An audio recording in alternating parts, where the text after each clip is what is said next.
Salam sejahtera, salam penuh sukacita. Bisa berjumpa kembali dengan Bapak Ibu dimanapun Anda berada.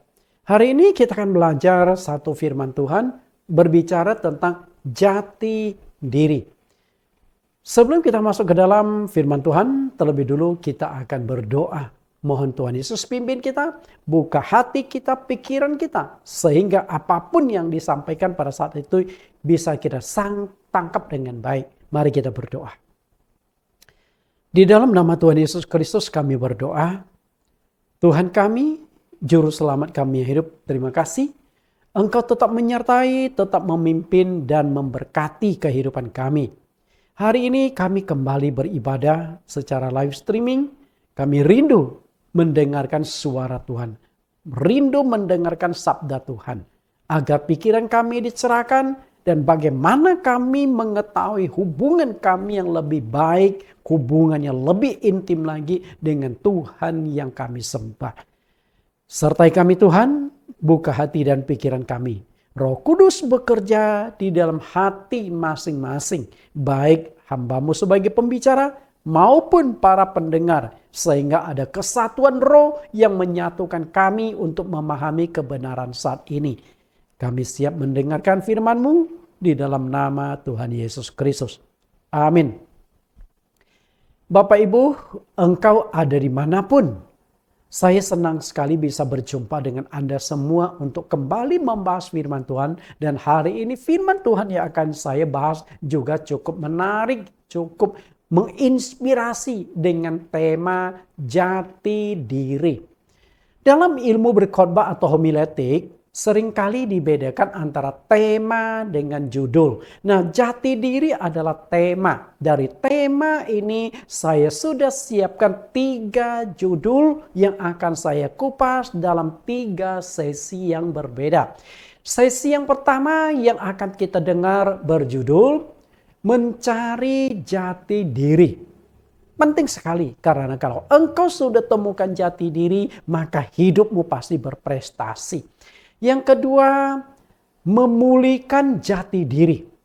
Sejak Adam dan Hawa jatuh dalam dosa, manusia yang diciptakan menurut rupa dan gambar Allah kehilangan kemuliaan Allah. Artinya, hidup manusia tidak lagi seperti waktu diciptakan. Karena itu, pemulihan perlu dilakukan. Dan yang judul ketiga adalah mempertahankan jati diri. Setelah engkau menemukan jati dirimu, setelah jati dirimu dipulihkan, bagaimana engkau mempertahankan jati dirimu sebagai anak-anak Allah sampai akhir zaman, sebagaimana Tuhan Yesus katakan melalui Rasul Yohanes di dalam kitab Wahyu, hendaklah engkau setia sampai mati. Aku akan memberikan mahkota kehidupan kepadamu. Nah, dari 3 seri ini atau mini seri jati diri, banyak kebenaran-kebenaran yang bisa kita dapatkan untuk kita aplikasikan di dalam kehidupan kita. Oke, kita mulai dari sesi yang pertama ataupun judul yang pertama, mencari jati diri. Menemukan jati diri itu sangat penting. Karena hanya orang yang berhasil menemukan jati dirinya yang hidupnya berhasil, hidupnya berprestasi. Mungkin kalimat ini sudah sering kali kita dengar. Who am I? Bagi pecandu film, Jackie Chan juga sempat mengeluarkan sebuah film yang berjudul Who Am I? Karena di dalam cerita film itu, Jackie Chan pernah mengalami satu masa kehilangan ingatan. Sehingga dia tidak tahu dirinya itu sebenarnya siapa. Sehingga dia pikir dia ini orang asing yang terdampar di Afrika. Padahal dia adalah seorang pesilat yang tangguh. Punya kedudukan yang tinggi, punya seorang pemimpin dari sekelompok orang. Tapi karena dia kehilangan jati dirinya, dia lupa diri dia itu sebenarnya siapa. Nah, film itu cukup bagus untuk kita tonton karena itu menginspirasi siapa sesungguhnya jati diri manusia ketika Allah menciptakan. Itu sempurna Manusia diciptakan menurut rupa dan gambar Allah. Tapi sayang sekali jati diri manusia itu hilang ketika manusia jatuh di dalam dosa. Nah, itu persoalannya. Mencari jati diri. Masa remaja, masa pemuda adalah masa di mana seseorang sedang mencari jati diri dia. Karena itu di masa-masa ini adalah masa yang cukup rawan bagi seorang anak pemuda, bagi seorang anak remaja, bagaimana dia menemukan identitas dirinya. Karena itu akan berdampak jangka panjang. Kegagalan dalam menentukan jati diri akan mempengaruhi kehidupan di waktu-waktu yang akan datang. Maka tidak heran banyak anak muda, banyak remaja yang hidupnya hancur, yang hidupnya rusak karena dia tidak berhasil menemukan jati dirinya dengan baik. Kalau dia berhasil menemukan jati dirinya, seharusnya dia akan bertumbuh dengan sehat, baik sehat jasmani, sehat rohani, mentalitasnya baik, sehingga dia akan menjadi orang yang sukses, punya cita-cita yang baik, dan berhasil mencapai apa yang dicita-citakannya. Karena itu jati diri itu sangat-sangat penting. Setiap manusia yang diciptakan merupakan gambar Allah. Sesungguhnya di dalam dirinya itu tersimpan sebuah potensi yang besar. Karena kita tuh diciptakan sempurna. Diciptakan menurut rupa dan gambar Allah. Maka saya katakan, Adam ketika diciptakan oleh Allah, potensi Adam itu luar biasa loh. Kalau Anda baca di dalam kitab Kejadian, kelihatan kalau hanya baca saja Anda tidak masuk, cuma merenungkan secara tajam, engkau tidak akan temukan potensi yang ada di dalam diri Adam. Bayangkan ketika Tuhan berkata kepada Adam, beri nama kepada semua makhluk hidup. Coba, di dunia ini, berapa jenis hewan-hewan, baik yang dipelihara ternak-ternak maupun yang tinggal di hutan-hutan, berapa ratus jenis spesies binatang, ular-ular, hanya ular saja berapa jenis ular yang ada di dunia, belum lagi serangga-serangga, boleh dikatakan luar biasa. Nah, setelah itu Allah juga berkata, burung-burung juga harus dikasih nama. Artinya Adam itu harus menyiapkan berapa nama itu. Semua makhluk dikasih nama. Berapa nama yang harus Adam siapkan? Ratusan juta. Kambing, domba, sapi, kelinci, anjing, kucing. Semuanya itu harus punya nama.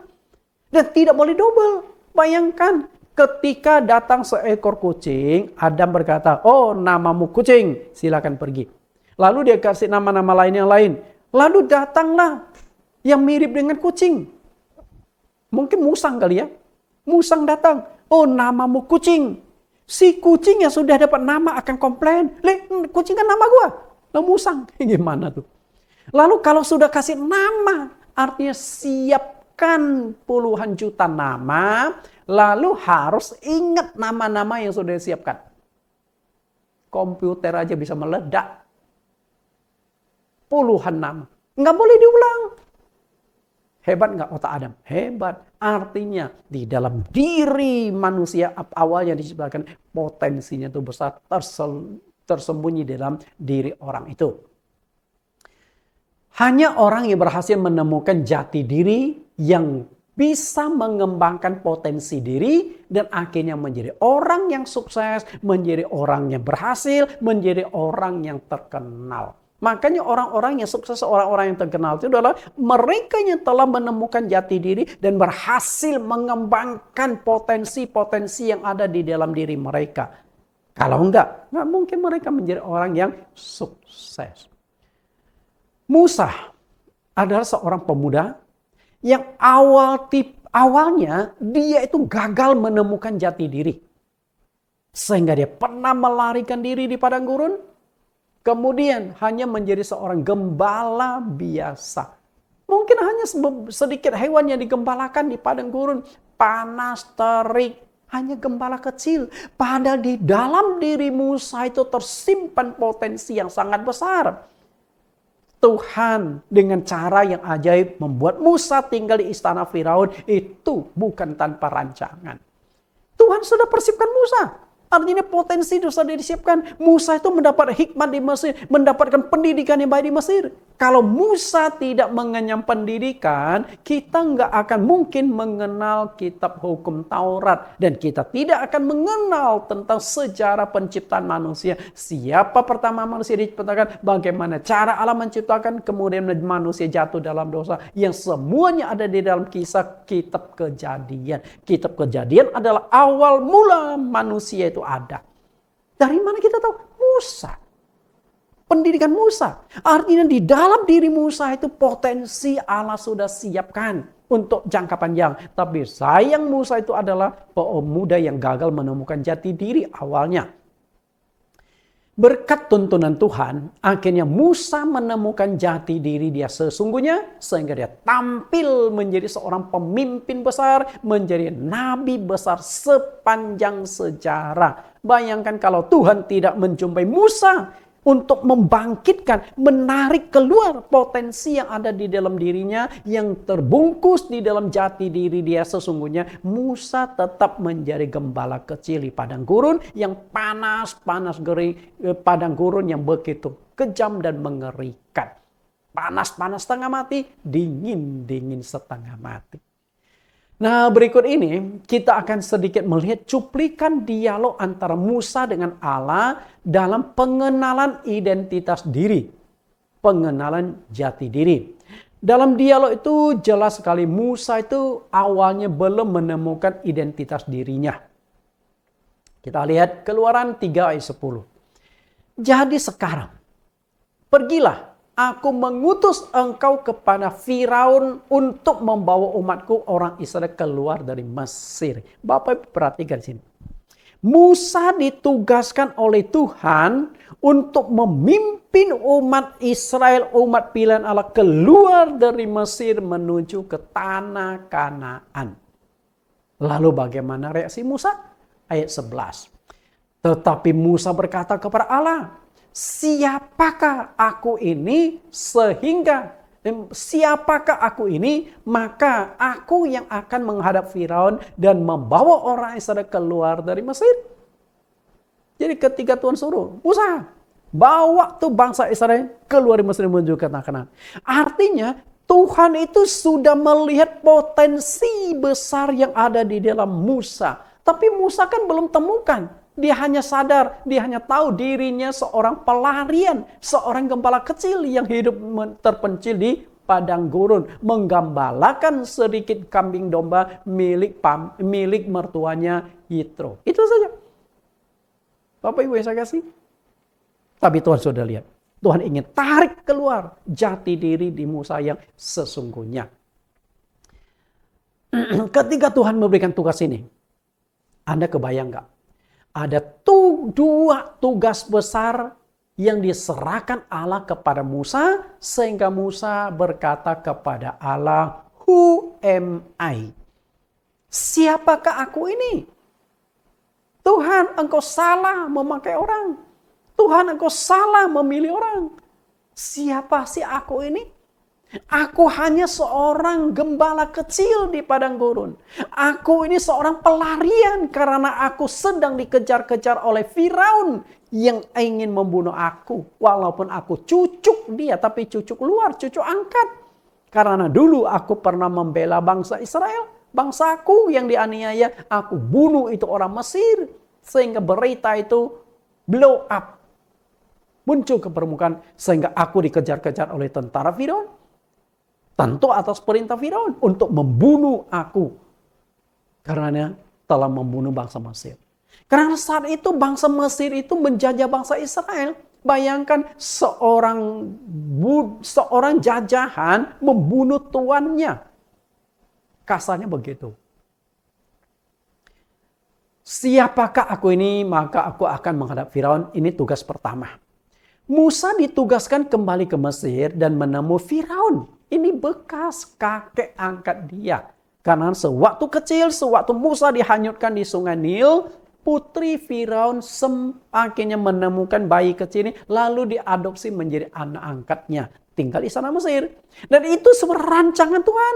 Bagaimana mungkin ketika Firaun berkata, buang semua anak-anak Ibrani yang laki-laki yang baru lahir ke sungai Nil, supaya dibunuh semua, agar nanti kelak mereka besar tidak menjadi tentara. Kalau yang lahir perempuan boleh dibiarkan hidup, supaya bisa menjadi pelayan, supaya bisa menjadi pembantu rumah tangga bangsa Mesir. Tapi kalau laki-laki dibunuh saja.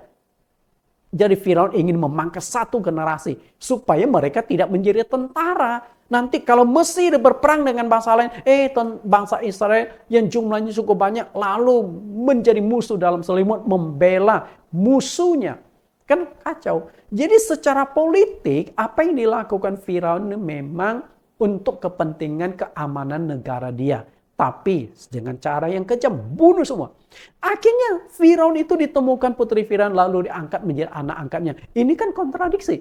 Satu sisi Firaun berkata bunuh semua anak Ibrani, kemudian cucu angkatnya adalah anak Ibrani. Apakah Firaun tidak tahu? Pasti Firaun tahu bahwa putrinya mengangkat seorang anak dari putra Ibrani.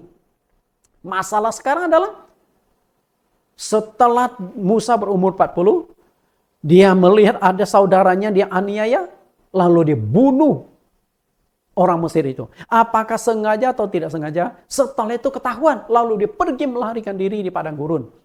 Di padang gurun itulah akhirnya dia menemukan seorang gadis, menikah, kemudian menggembalakan kambing domba dari mertuanya. Mungkin tidak begitu banyak Bapak, Ibu. Dengan kata lain, Musa ini pelarian politik. Dan sekarang disuruh balik kembali kepada Firaun. Sama saja mengantar nyawa masuk ke lubang buaya. Habis. Jadi Musa juga takut. Jadi mana mungkin aku menghadap Firaun lagi. Justru aku sedang dikejar-kejar oleh Firaun. Masa sekarang aku mengantarkan nyawaku untuk dihabisi Firaun. Itu yang tugas yang pertama. Musa berpikir, enggak mungkin aku kembali. Lalu tugas yang kedua, membawa bangsa Israel keluar dari Mesir menuju ke tanah Kanan. Membawa bangsa ini itu nggak tanggung-tanggung loh. Dengan kata lain, membawa satu negara pindah alamat. Itu tugas besar loh. Dulu saya melayani di sebuah sinode cukup lama. 17 tahun saya melayani di sinode itu sebagai hamba Tuhan. Tapi sinode itu membentuk hamba Tuhan itu selalu pindah-pindah. Karena hamba Tuhan itu seperti pegawai umumnya. Lebih condong ke prajurit lah. Siap dipindahkan kemanapun. Tidak ada komentar, tidak ada penolakan. Jadi 17 tahun saya taat saja. Ditugaskan di sini, ditugaskan sana. Jadi kadang-kadang itu hanya setahun ditarik lagi, ditugaskan tempat lain yang lebih membutuhkan potensi dan kemampuan saya. Nah setelah di sana 1-2 tahun ditarik lagi ke tempat lain. Jadi yang namanya pindah rumah 17 tahun itu berulang kali. Buku lah banyak. Waktu anak istri masih ikut pindah bersama satu keluarga tidak gampang. Makanya biasa tuh kami dalam setahun itu ada evaluasi ulang. Ketika mendekati masa rotasi, masa rotasi, kan ada kongres, karena di kongres itu akan diputuskan oleh pendeta akan dicabut, pindahkan kemana. Itu masa-masa yang stres bagi kami. Karena sudah harus siap-siap mengepak barang untuk dipindahkan. Itu capek sekali. Saya tahu di antara jemaat kami, bahkan Anda yang sedang mendengarkan khotbah saya, mungkin Anda belum memiliki rumah pribadi, hanya sewa atau kontrak. Sehingga kontrak sini, kontrak sana. Kalau Anda punya uang untuk perpanjang terus, mungkin aman. Karena pemilik rumah juga seringkali pelan-pelan naikin kontrakannya. Gak gampang. Pindah rumah tidak gampang. Tapi ini pindah rumah satu negara. Dan apakah Anda tahu berapa jumlah mereka? Jumlahnya lebih kurang 2 juta jiwa. Di dalam kitab Bilangan menuliskan jumlah tentara mereka saja ada 630 ribuan. Oke, 600 ribuan tentara bangsa Israel. Bayangkan 600 ribu lalu menjadi musuh bangsa Israel, musuh Mesir di dalam selimut. Wah itu berarti tambah mengerikan. Makanya Firaun keluarkan perintah bunuh putra Ibrani. Karena yang menjadi tentara itu dari umur 19 sampai 50 tahun. Jadi umur 20 sampai 50 tahun. Ini masa dinas. Nah berarti yang 19 tahun ke bawah tidak dihitung. Atau 50 tahun ke atas tidak dihitung. Anak-anak tidak dihitung.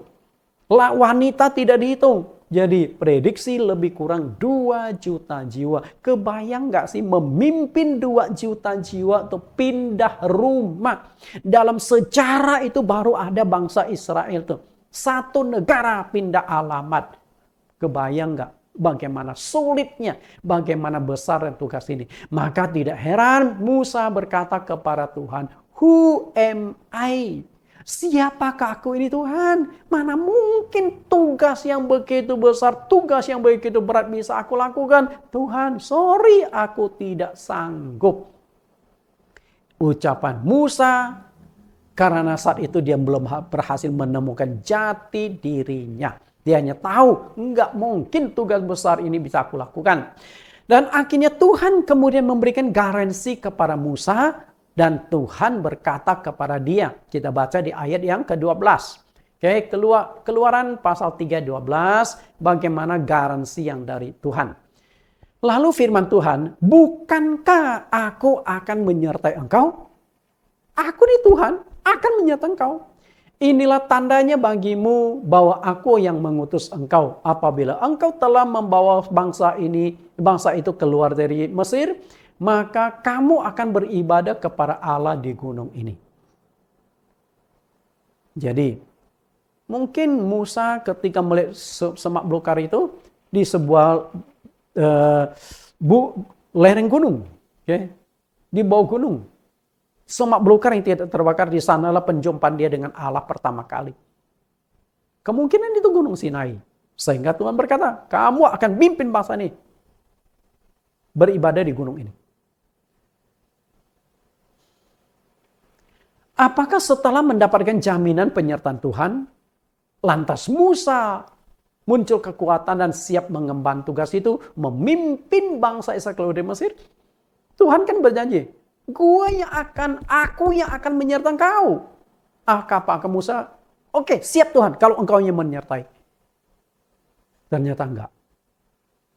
Padahal Musa itu sudah ditunjukkan kuasa-kuasa Tuhan. Semak belukar yang tidak terbakar, tongkat yang menjadi ular, segalanya Tuhan sudah tunjukkan kepada Musa. Tapi bagaimana jawab Musa?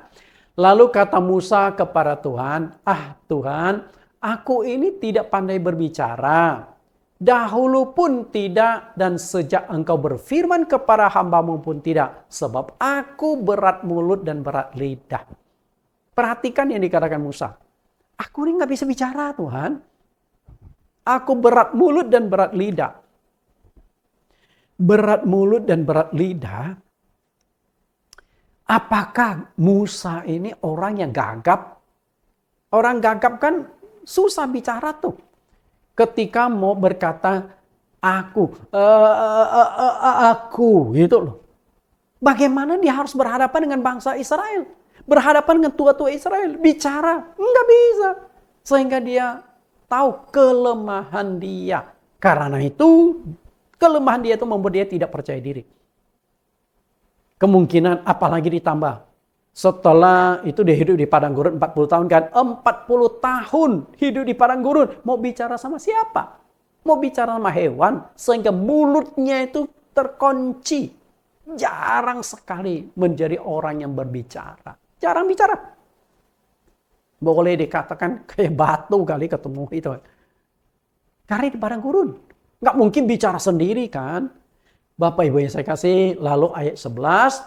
Tetapi Tuhan berfirman kepadanya. Siapakah yang membuat lidah manusia? Siapakah yang membuat orang bisu atau tuli? Membuat orang melihat atau buta? Bukankah aku?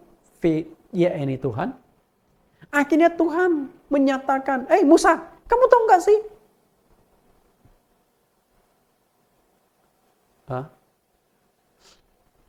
Engkau tahu nggak sih?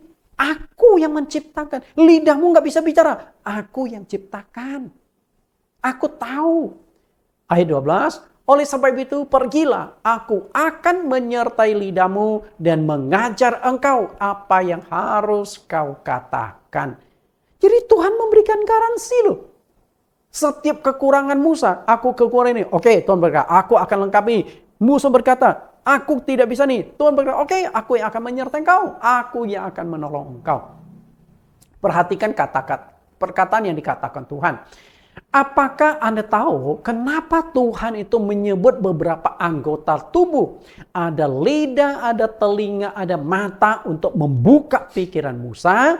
Maksud di sini adalah dalam diri setiap manusia itu sangat unik, ajaib, dan luar biasa. Artinya manusia yang diciptakan Tuhan, setiap anggota-anggota tubuh yang diciptakan Tuhan itu sangat ajaib dan melukiskan potensi yang sangat besar. Keajaiban diri di setiap diri ini sesungguhnya adalah potensi. Potensi yang sangat besar. Satu kali saya menggembalakan tugas di Banjarmasin. Ada seorang pengusaha, dia hancur usahanya. Bukan hanya usahanya bangkrut, hancur, tapi banyak utang di bank. Dia sangat stres, sangat frustrasi. Kemudian satu kali dia datang konsultasi dengan saya. Waktu datang dia membawa setumpuk kwitansi, tagihan, hutang-hutang dia. Pak, hari ini saya sudah hancur.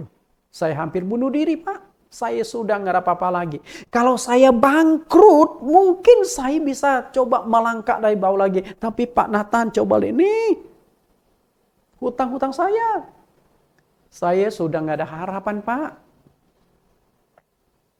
Apa yang harus saya lakukan, Pak? Setelah itu panjang lebar cerita, sangat stres. Akhirnya saya katakan, you masih kaya. Maksud Pak Nathan, you masih banyak uang. Kaya. Pak, Bapak bercanda ya? Habis. Ini rumah saya saja sudah dicarikan jaminan. Kalau saya tidak punya uang, rumah saya pun akan disita. Anak saya, istri saya tinggal di mana? Kalau saya seorang diri bujangan gak masalah. Saya kasih sama anak istri. Saya sudah gak ada apa-apa. Tahu-tahu menangis itu orang. Pak, saya itu banyak utang. Kalau saya habis semua, bangkrut, gak ada utang, mungkin. Tapi saya masih utang. Nggak habis, Pak.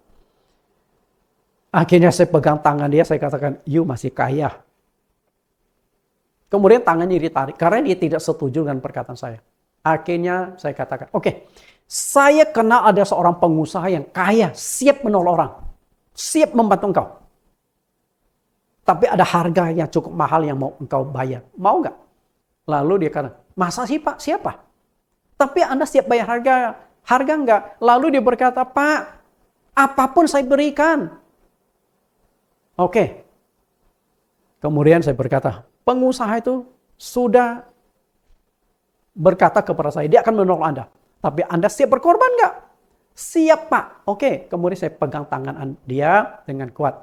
Saya perhatikan tangannya, lalu saya berkata, pengusaha itu minta tuh, 1 jarimu dibayar 1 miliar. Mau nggak dipotong? 1 jari dipotong 1 miliar. 2 jari dipotong 2 miliar. Awalnya dia marah itu. Pak, saya lagi terburuk. Bapak mau menyiksa saya lagi. Nah, saya katakan, kamu punya potensi. Jari aja masih harga berapa. Tapi Anda nggak mau berkorban kan? Saya buka pikirannya bahwa di dalam dirimu engkau bisa jadi pengusaha. Artinya engkau tuh punya potensi. Kalau engkau tidak punya potensi, engkau mungkin jadi masyarakat biasa. Nah, setelah saya berikan ini nasihat, akhirnya timbul kemampuan, keberanian. Oh gitu ya Pak. Yaudah, setelah beberapa jam saya nasihati, saya buka firman Tuhan, lalu dia mau pamitan. Akhirnya saya pegang tangan dia, saya taruh di atas kwitansi tagihan, lalu saya tumpang tangan, saya doakan. Nah, selain dia banyak utang, ternyata ada juga orang yang berutang kepada dia. Jadi 2 tumpuk nih. Tapi yang berutang ini menumpuk. Sedangkan orang ini yang ngutang kepada dia sudah lama ditagih, dianggap sudah hilang, nggak ada harapan lagi. Lalu saya doakan secara khusus. Nggak lama kemudian orang yang berhutang itu telepon dia. Pak, Kebetulan saya ada uang nih, saya mau bayar utang. Nah, akhirnya dari sedikit uang tuh dia mulai muter-muter. Tidak lama kemudian dia berhasil, dia pulih kembali. Dia senang sekali. Setiap kali ketemu saya, pasti angpau datang. Bapak Ibu yang saya kasih, nah ini ada potensi. Setiap orang tuh punya potensi. Kenapa Tuhan mengutip beberapa anggota tubuh? Karena untuk melihat kuasa Tuhan tidak perlu jauh-jauh mencarinya. Manusia. Dalam manusia kita bisa menemukan kuasa Allah. Mazmur 139 ayat 13 sampai 17. Kita lihat Mazmur 139 ayat 13. Sebab engkaulah yang membentuk buah pinggangku, menenun aku dalam kandungan ibuku. Aku bersyukur kepadamu oleh karena kejadianku dahsyat dan ajaib. Ajaib apa yang kau buat dan jiwaku benar-benar menyadarinya. Tulang-tulangku tidak terlindung bagimu ketika aku dijadikan di tempat-tempat yang tersembunyi. Aku direkam di bagian-bagian bumi yang paling bawah. Matamu melihat selagi aku bakal anak. Dan dalam kitabmu semua tertulis hari-hari yang akan dibentuk sebelum ada satu pun daripadanya. Bagiku betapa sulitnya pikiranmu, ya Allah, betapa besar jumlahnya. Perhatikan ini. Kejadianku dahsyat ajaib. Artinya di dalam diri manusia itu tersimpan sesuatu potensi yang sangat besar, yang unik, yang tidak dimiliki orang lain. Kita coba uraikan lebih jauh. Saat ini di bumi ada sekitar 8,5 miliar manusia.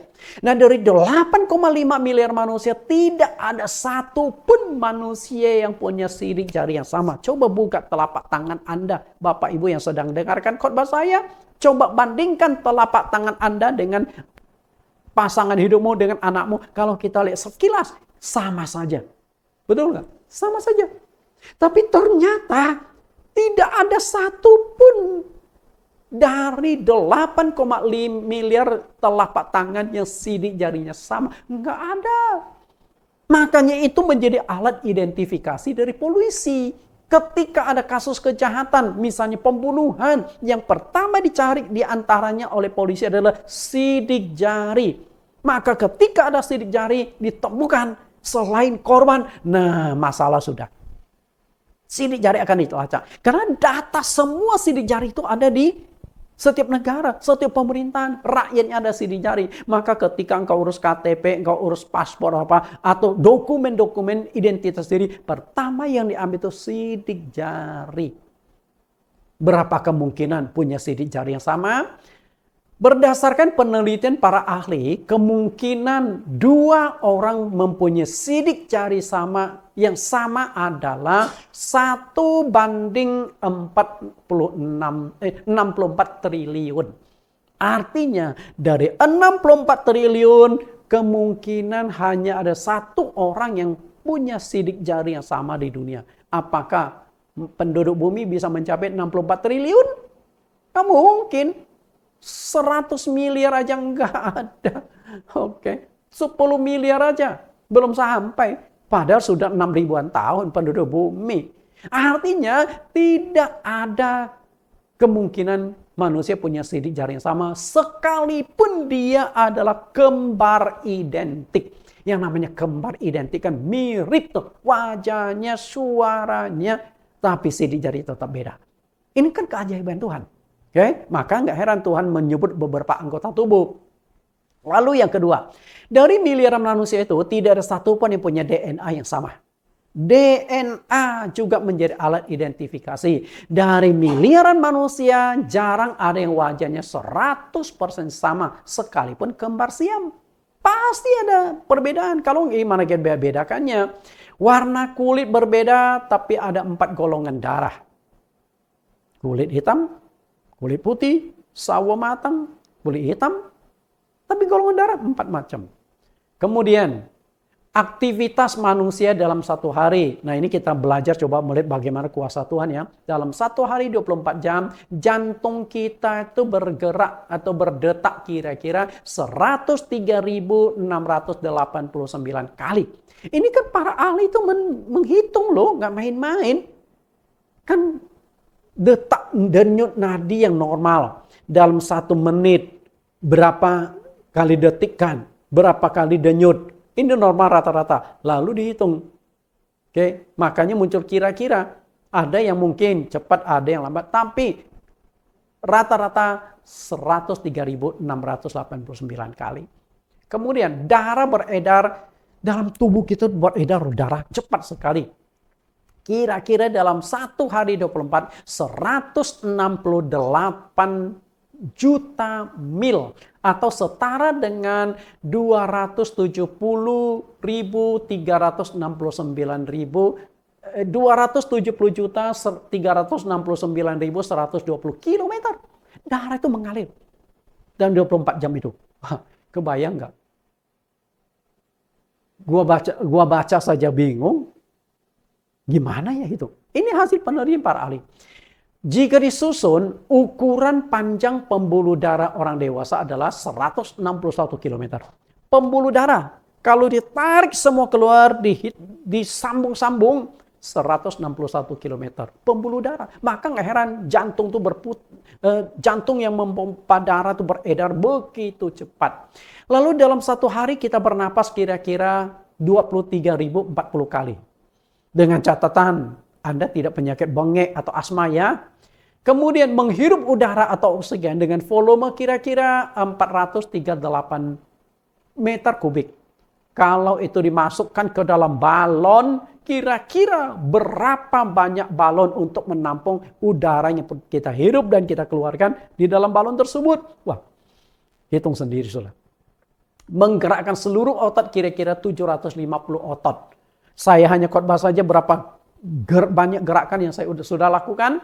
Kemudian berkata-kata 400 kata setiap hari ya. Tetapi yang dipikirkan oleh otak kita yang tak terucapkan itu sebanyak 25.000 kata. Yang terpikir yang ucapkan beda.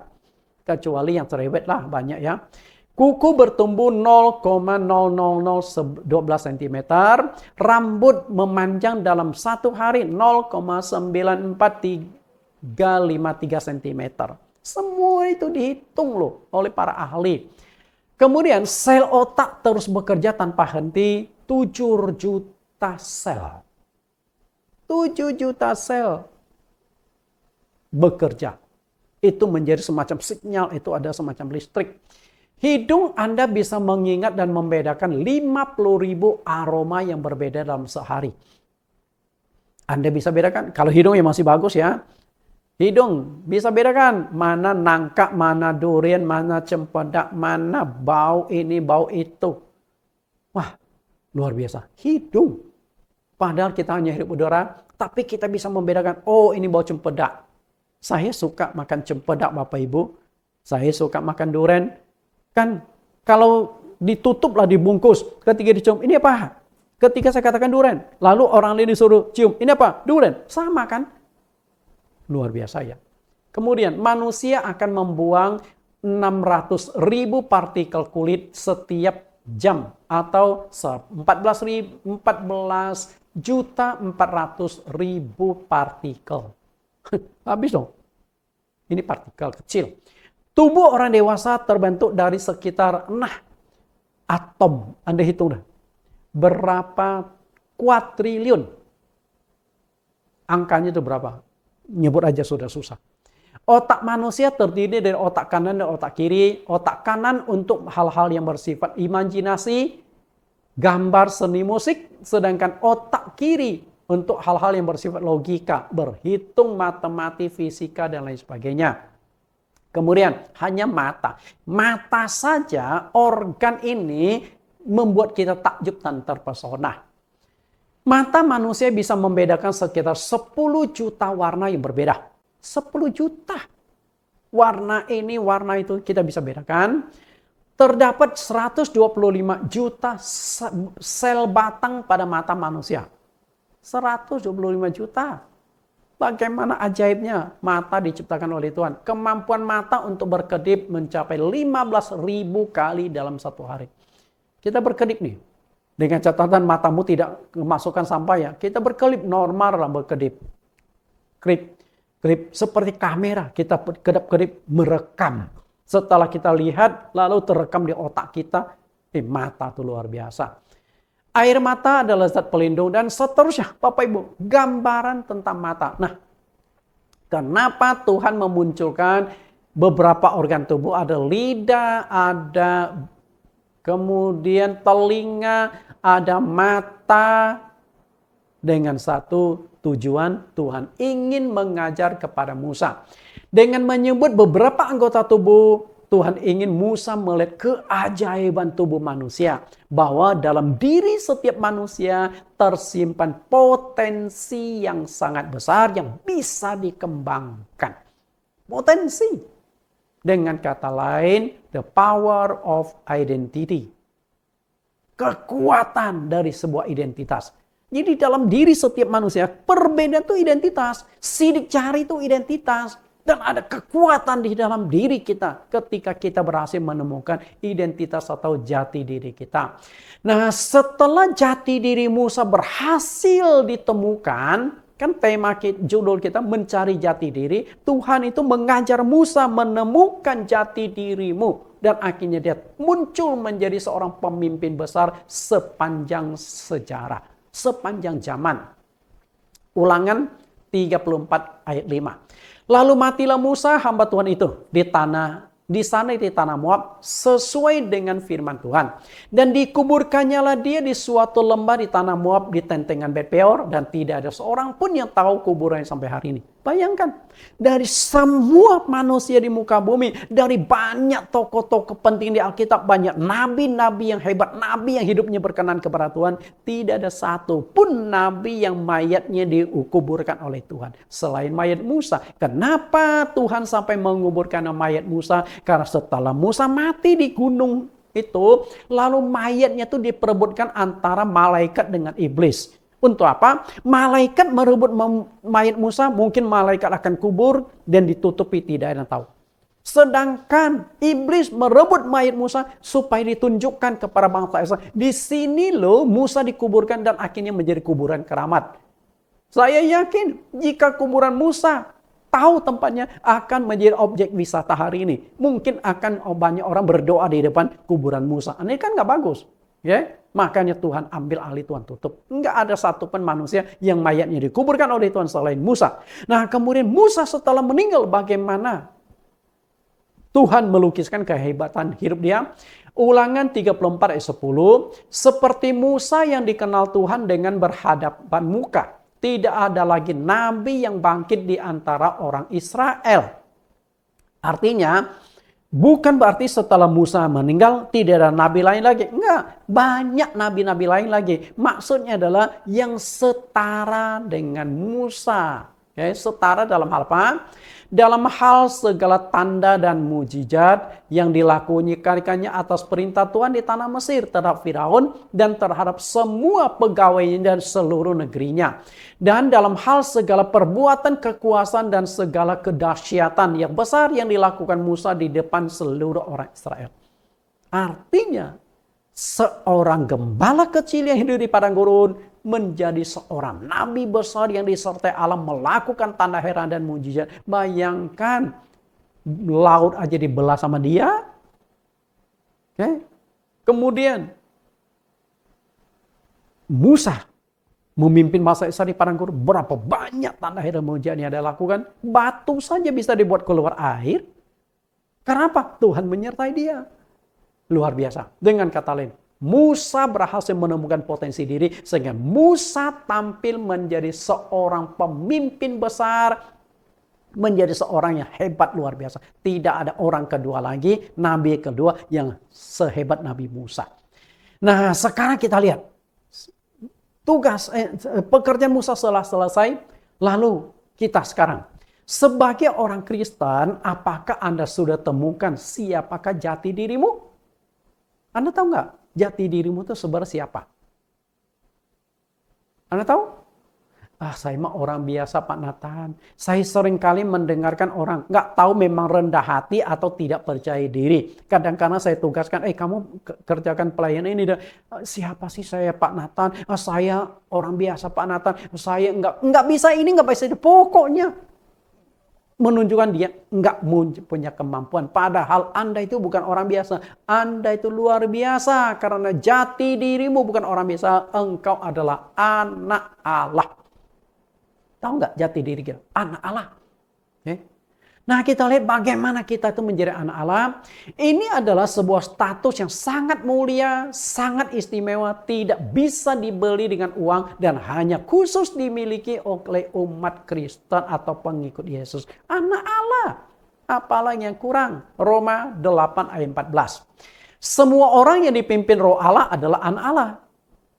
Sebab kamu tidak menerima roh perbudakan yang membuat kamu menjadi takut lagi. Tetapi kamu telah menerima roh yang menjadikan kamu anak Allah. Oleh roh itu kita berseru, ya Aba, ya Bapa. Roh itu bersaksi bersama-sama dengan roh kita bahwa kita adalah anak-anak Allah. Itulah statusnya orang Kristen, anak Allah.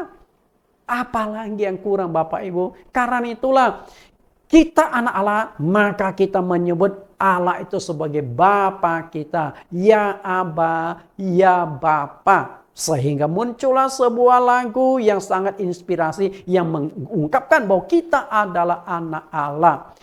Ku mau cinta Yesus selamanya. Ku mau cinta Yesus selamanya. Meskipun badai silih berganti dalam hidupku, ku tetap cinta Yesus selamanya. Ya Aba, Bapa, ini aku anakmu, layakkanlah seluruh hidupku. Ya Aba, Bapa, ini aku anakmu, pakailah sesuai dengan rencanamu. Tuhan ingin pakai engkau sebagai alat kemuliaan Tuhan sesuai dengan rencana Tuhan. Karena engkau punya potensi. Engkau anak Allah. Maka di lagu ini 2 kali. Ya Aba, ya Bapa. Aku ini anakmu. Berarti kita bukan sembarang orang. Kita anak Allah. Tidak, karena itu tidak ada gunanya kita berdoa, menyanyi dan berseru dan mengaku bahwa kita adalah anak Allah. Namun Allah di surga tidak mengakui kita sebagai anaknya. Okay? Berarti untuk menjadi anak Allah tentu ada syaratnya. Saya hanya menunjukkan engkau itu anak Allah. Tapi untuk menjadi anak Allah syaratnya itu apa? Akan saya kupas di sesi yang kedua. Jadi banyak orang mengaku anak Allah, kelihatan gampang. Padahal nggak gampang. Kalau engkau sudah dapatkan status sebagai anak Allah, berarti potensimu akan dikeluarkan, akan muncul. Karena itu, bukan berarti kita mengaku anak Allah, pasti sudah menjadi anak Allah. Bapak Ibu yang saya kasihi, apakah Anda sudah tahu siapakah Anda sesungguhnya? Anda bukan orang biasa. Engkau adalah anak Allah. Oke? Anak raja segala raja, anak Tuhan di atas segala Tuhan. Nah, setelah Anda tahu bahwa engkau adalah anak Allah, bagaimana reaksimu? Bagaimana perasaanmu yang sesungguhnya? Bapak Ibu yang saya kasih, engkau anak Allah. Apakah Anda merasa bangga? Saya tidak melihat ada kebanggaan sebagai orang Kristen di wajah-wajah kita. Rasanya besok saja dong. Padahal engkau tuh anak Allah. Anak raja segala raja. Penguasa di sorga. Seharusnya Anda banyak bersyukur. Terima kasih Tuhan. Engkau sudah jadikan aku anakmu. Betul nggak? Anak raja di atas segala raja. Dan engkau harus pertahankan status sebagai anak Allah itu. Nah, itu akan saya kupas pada sesi yang ketiga. Bagaimana mempertahankan jati dirimu. Jadi, khotbah ini mini-seri bersambung tersebut. Bapak Ibu saya kasih, ketika engkau mengenal seorang pejabat berbintang, apakah Anda bangga atau enggak? Katakanlah suatu hari engkau mengenal seorang pejabat berbintang 1. Di Indonesia kan pejabat berbintang 1 nggak semua orang. Tapi dia harus punya kriteria dan juga prestasi baru bisa menjadi bintang 1. Bangga nggak? Bangga, betul nggak? Dan suatu hari engkau dapat Mengenal itu bukan hanya tahu nama, tapi benar dikenal dekat. Pejabat berbintang 2. Bagaimana reaksimu? Lebih bangga nggak? Lebih bangga. Kemarin, tahun lalu aku kenal pejabat bintang 1. Tahun ini aku kenal pejabat berbintang 2. Suatu hari, tahun depan Anda kenal pejabat berbintang 3. Lebih bangga nggak? Lebih bangga lagi. Sampai suatu saat engkau kenal pejabat berbintang 4. Nah, kenal pejabat berbintang 4 itu tidak sembarang orang. Karena dalam dunia militer, pejabat berbintang 4 itu tidak banyak orang. Pejabat bintang 4. Engkau bisa kenal pejabat bintang 4. Hanya kemungkinan pertama, engkau public figure. Apakah itu artis kah atau pejabat-pejabat sehingga bersentuhan sama pejabat berbintang 4. Atau engkau seorang pengusaha sukses. Sehingga engkau dengan posisi kekayaanmu engkau bisa dekati pejabat bintang 4. Atau engkau ini punya prestasi-prestasi tertentu. Sehingga bisa kenal levelmu naik sampai kenal sama pejabat berbintang 4. Atau yang paling sial adalah, paling sial ya, pejabat berbintang 4 tetanggamu. Enggak tahu dia yang sial atau Anda yang sial. Okay?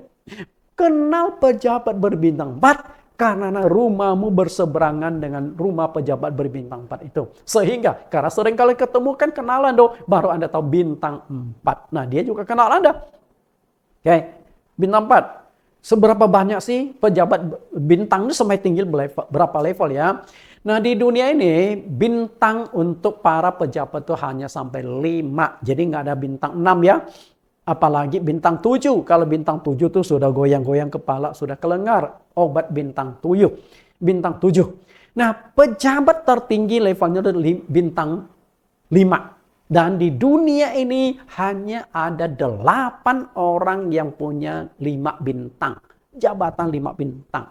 Nah, dari 5 orang ini ada 3 dari Indonesia. Bayangkan, seluruh dunia loh.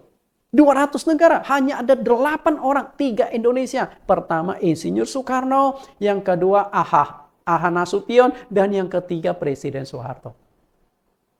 Itu saja, Bapak Ibu yang saya kasih.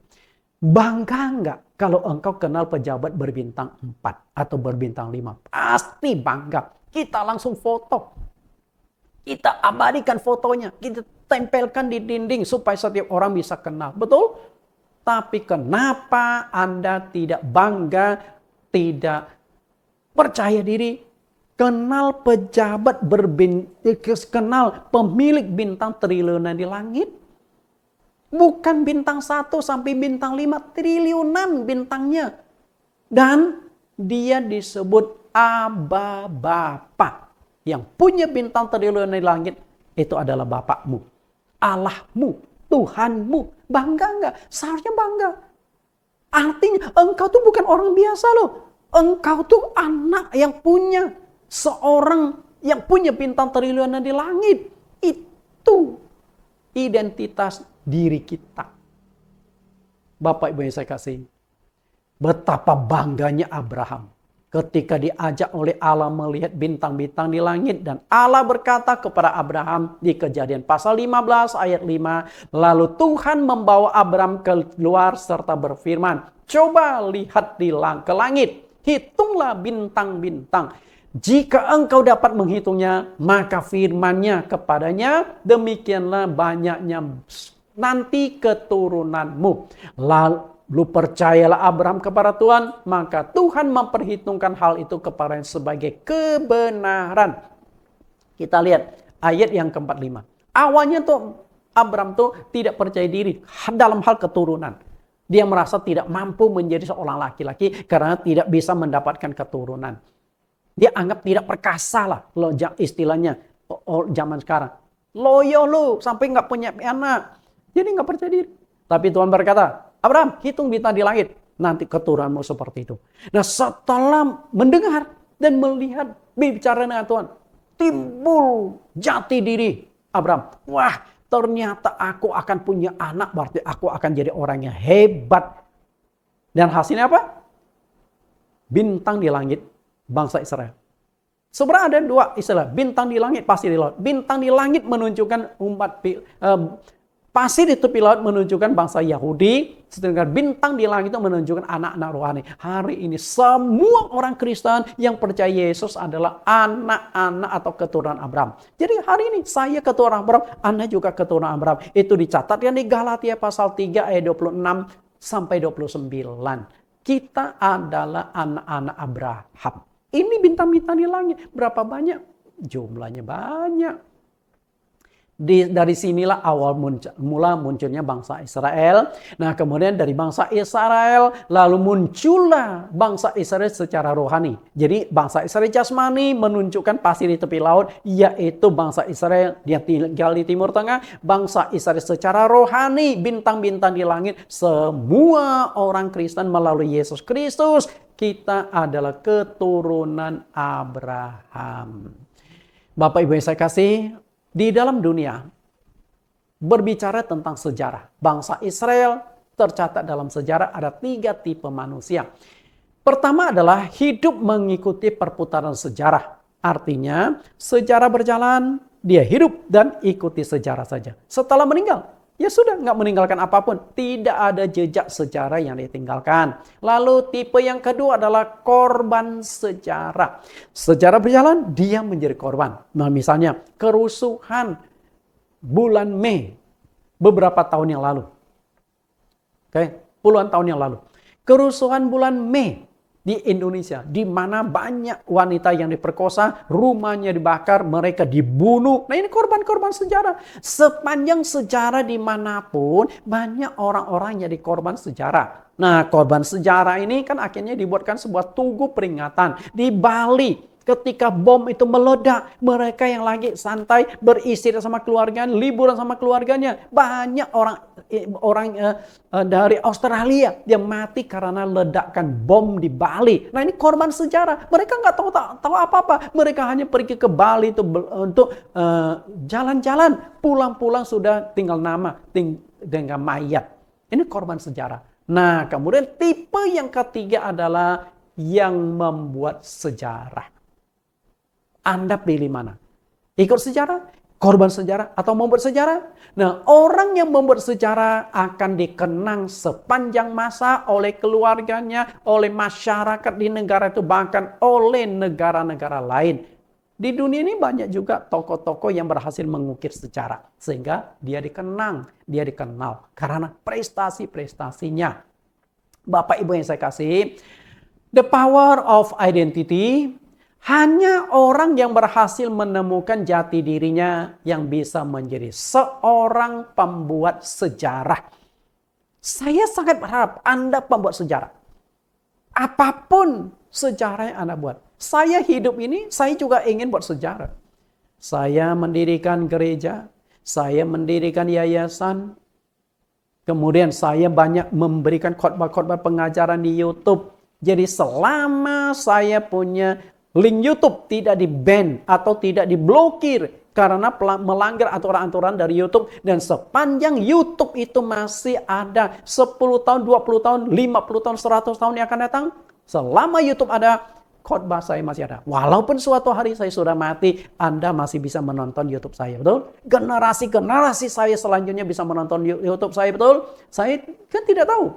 Siapa tahu suatu hari saya meninggal, anak saya jadi pendeta menggantikan saya, atau cucu saya. Nah, ketika cucu saya buka internet, menemukan khotbah saya, itu kan engkong gua. Ini kan membuat sejarah. Okay? Nah, karena itu YouTube saya bisa ditonton di seluruh dunia. Saya tidak pernah ke Singapura, saya tidak pernah ke Amerika, saya tidak pernah ke Australia.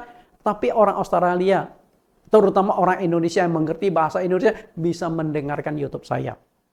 Saya banyak memberikan pengajaran dan saya banyak memberikan doktrin-doktrin. Karena itu, beberapa bulan yang lalu ada seorang pendeta dari Australia. Suaminya pendeta, tapi sudah dipanggil Tuhan. Nah, istrinya itu orang Indonesia menikah dengan pendeta di Australia.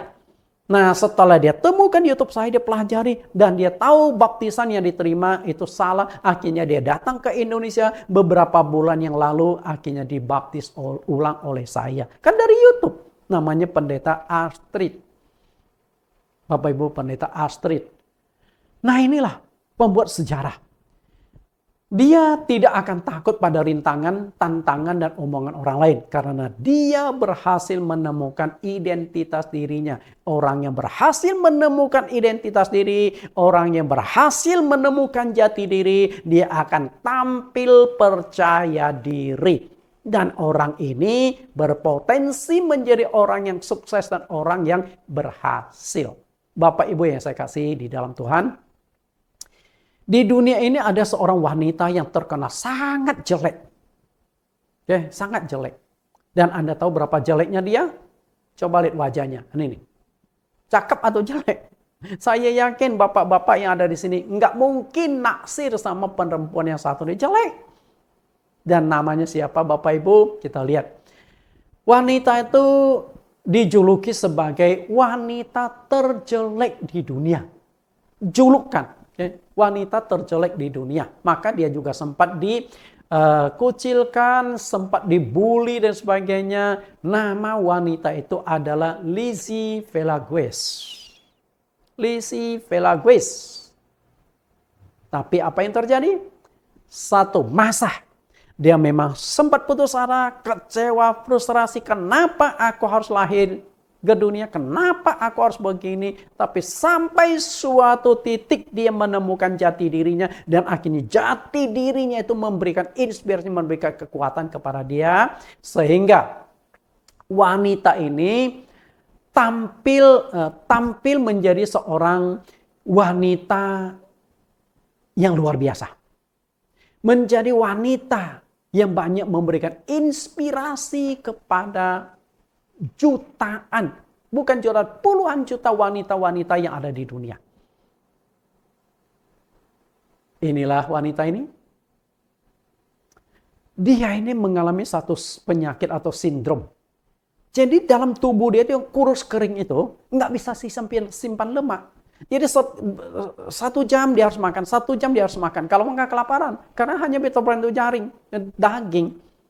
Sedangkan kita kan ada lemak, berarti ada penyediaan cadangan makanan. Jadi 1 hari 2 hari kita belum nggak usah makan, karena masih ada lemak yang bisa dibakar menjadi tenaga. Kalau dia nggak makan, nggak ada lemak, loyo langsung lemas. Itu semakin penyakit sindrom. Dan karena hebatnya kehidupan dia telah bermetamorfosis. Tahu metamorfosis? Sama seperti kupu-kupu. Kita lihat kupu-kupu yang kita lihat kan indah, cantik, kita tangkap padahal itu dari ulat yang jelek, ulat yang menjijikkan. Tapi mengalami metamorfosis sampai akhirnya menjadi seekor kupu-kupu. Demikianlah dengan Lizzie Velasquez. Okay? Dia telah berubah menjadi seorang motivator kelas dunia. Bukan kelas ecek-ecek, kelas dunia. Setiap tahun diundang kemana-mana. Dia sudah mengunjungi ratusan negara di dunia. Dan dia sudah berbicara di hadapan jutaan wanita. Dan dia menjadi inspirasi bagi puluhan, mungkin ratusan juta wanita di dunia ini. Karena begitu hebatnya pengaruh dia. Sampai akhirnya dibuatkanlah sebuah film kisah tentang kehidupan dia. Bagaimana dia yang awalnya dibully, terpuruk, putus asa, kemudian dia bangkit menjadi seorang inspirator, sehingga dibuatkan film. Filmnya itu berjudul A Brave Heart. Hati yang berani. Dia berani karena apa? Berhasil menemukan jati dirinya. Bapak Ibu yang saya kasih, nah jika hanya karena masalah kesulitan, penderitaan, atau putus cinta, engkau sudah putus asa dan merasa seakan nyawamu putus, belajarlah kepada Lizzie Velasquez ini. Okay? Dia bagaimana dia bangkit. Sesungguhnya engkau telah menghina Allah karena engkau melecehkan Tuhan. Padahal engkau anak Allah, anak raja di atas segala raja. Tapi engkau bermental tempe. Karena itu, kalau engkau berhasil menemukan jati dirimu, saya yakin engkau pasti sukses. Engkau pasti membuat orang kagum dan engkau akan membuat sejarah.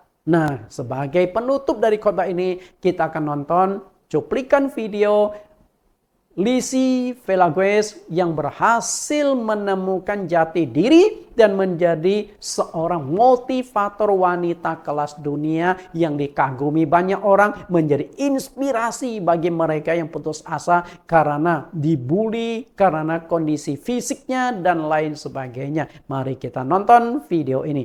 Tuhan Yesus memberkati.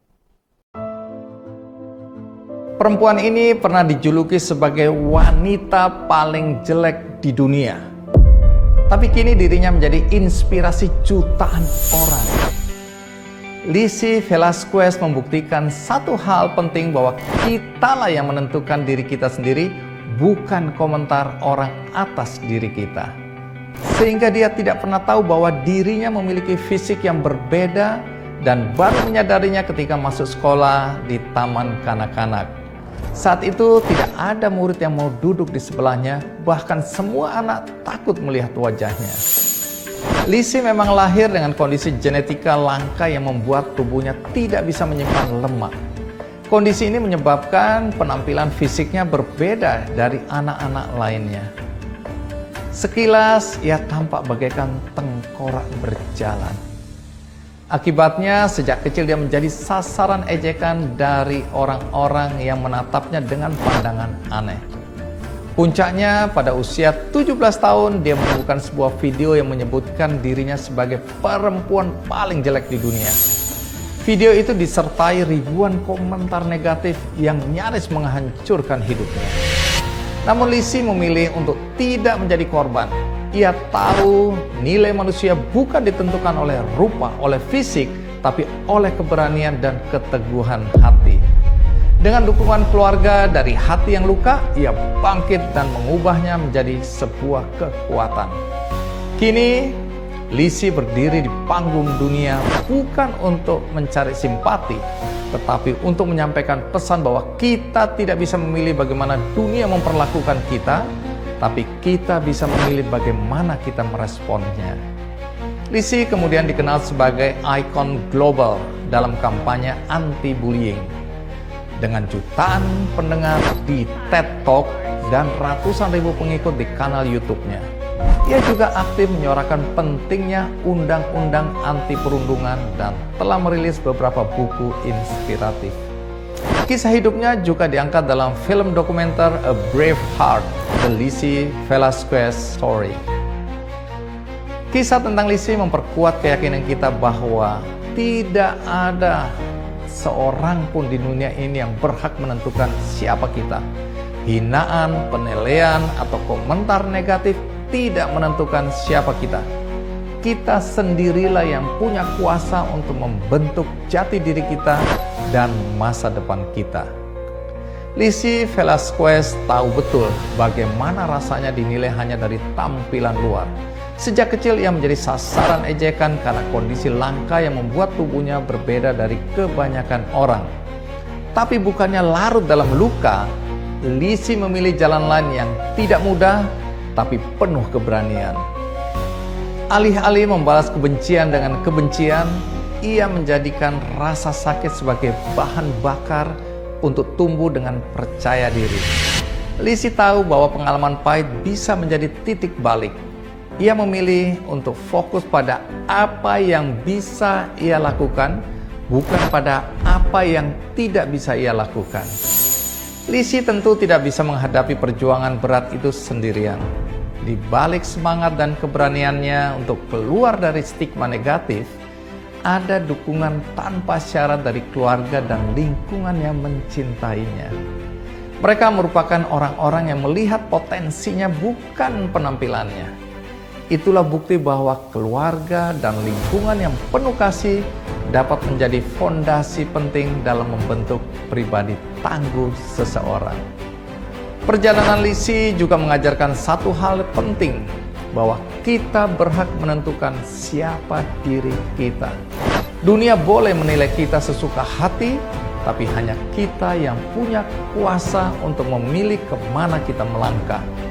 Dan semua itu dimulai dari satu hal, yakni mencintai diri sendiri, meski dunia berkata sebaliknya.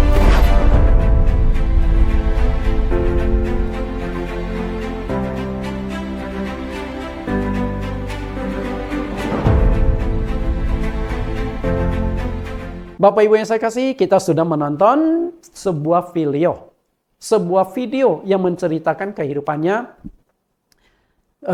Semoga khotbah hari ini dan juga semoga video hari ini memberikan kekuatan bagi kita semua. Kita berdoa.